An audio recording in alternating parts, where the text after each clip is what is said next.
ஆதிச்சித்த TV நேயர்கள் அனைவருக்கும் வணக்கம். பெற்றோரையும் சித்தர்களையும் நேசிப்போம், இயற்கையை பாதுகாப்போம். நிலம் சார்ந்த பூமி லாபம்.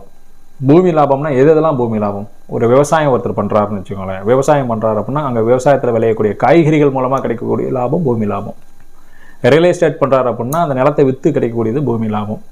அந்த நிலத்தை தோண்டும் போது ஏதாவது அபூர்வமான பொருள்கள் கிடைச்சா ஒரு பூமி லாபம். சரி, அதே சமயத்தில் அந்த புதையல்னு சொல்லக்கூடிய விஷயங்கள், இது மாதிரி சார்ந்த விஷயங்கள் கிடைச்சாலும் ஒரு பூமி லாபம். இது மாதிரி பூமி சார்ந்த விஷயங்கள் நிறையா இருக்குது. ஆனால் அது எனக்கு முழுசும் கிடைக்கிறதில்ல. நான் தான் கஷ்டப்பட்டு சம்பாரித்து ஒரு நிலத்தை வாங்கினேன், ஆனால் அது என்னால் விற்கவே முடியல. எங்கள் அப்பா வந்து இந்த நிலத்தை விற்றுட்டு வேறு நம்ம வீட்டு பக்கத்தில் ஒரு இடம் இருக்குது அதை வாங்கிக்கலாம்னு சொல்கிறாரு. அந்த நிலத்தை என்னால் விற்கவே முடியல. ஏற்கனவே வந்து இந்த நிலத்தை விற்கிறதுக்கான முயற்சிகள்லாம் பண்ணிட்டு இருக்கிறோம், இருந்தாலும் அது தடையாகிட்டே இருக்கிற நிலத்தை விற்கவே முடியலன்னா பூமி லாபம் நமக்கு இல்லைன்னு அர்த்தம். அந்த பூமி லாபத்தை நம்ம அடையணும்னா புதன்கிழமை நாட்களில் பைரவருக்கு நெய் தீபம் ஏற்றி வழிபாடு செஞ்சுட்டு வரணும். இது எல்லாரும் செஞ்சாலும் கிடைக்குமா அப்படின்னா அந்த பூமி லாபத்துக்கான விஷயங்கள் அவங்களுக்கு இருக்குதான்னு பார்க்கணும்.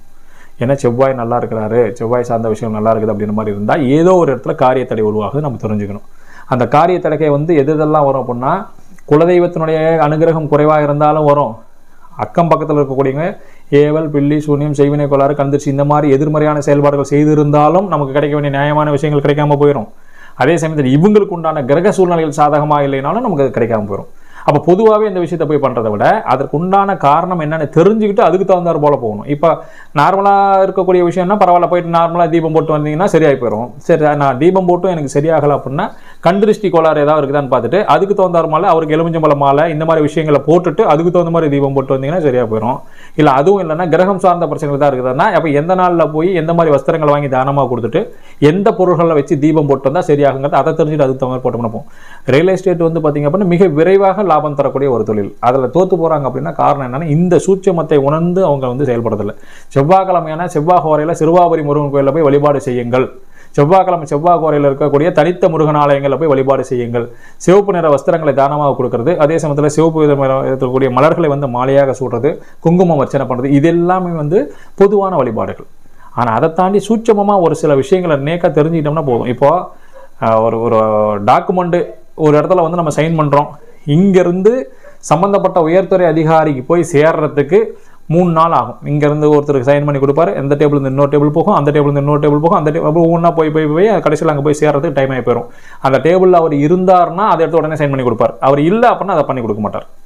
அப்போ இங்கே நம்ம ஒரு ஆளை வைக்கிறோம்னு வச்சுக்கோங்க, அவர் என்ன பண்ணுவார், இவர்கிட்ட கையெழுத்து வாங்கி அவர்கிட்ட கையெழுத்து வாங்கி அவர்கிட்ட 1 மணி நேரத்தை அந்த வேலையை முடிச்சு கொடுத்துருவார். அப்போ அந்த சூட்சமமான ஆள் தான் வந்து நம்ம சொல்லக்கூடிய ரகசிய வழிபாட்டு முறைகள், அது சார்ந்த விஷயங்கள் எல்லாமே. அதை கரெக்டாக எடுத்துகிட்டு ஐயா நீங்கள் இந்த நாள் இந்த நேரம் இந்த விஷயத்தை இப்படி செய்யுங்க, இந்த மண்ணில் இந்த திசையிலேருந்து எடுத்துகிட்டு வந்து இந்த வேலையை செய்யுங்க, ஐயா இந்த திசையில் நின்று இதுக்கு தீபம் போட்டு இதை செய்யுங்க அப்படின்னு அந்த சூட்சமத்தை தெரிஞ்சுக்கிட்டீங்கன்னா ஈஸியாக பூமி லாபத்தை எடுத்துடலாம். ஸோ புதன்கிழமை நெய் தீபம் ஏற்றி பைரவரை வழிபாடு செய்கிறதும் இந்த பூமி லாபத்தை பெறுவதற்கான ஒரு சூட்சமான முறை. அதே சமயத்தில் அதில் எந்த மாதிரி செஞ்சால் சரியாக தெரிஞ்சு செஞ்சிங்கன்னா சீக்கிரமாக பலன் கிடைக்கும். ஸோ பைரவரை வழிபாடு செய்கிறது மூலமாக புதன்கிழமை நாட்களில் நெய் தீபம் ஏற்றி வழிபாடு செஞ்சிங்கன்னா நிச்சயமாக பூமி லாபம் உண்டாகும். அனைவரும் பயன்படுத்துங்கள், பலனடையுங்கள். நன்றி.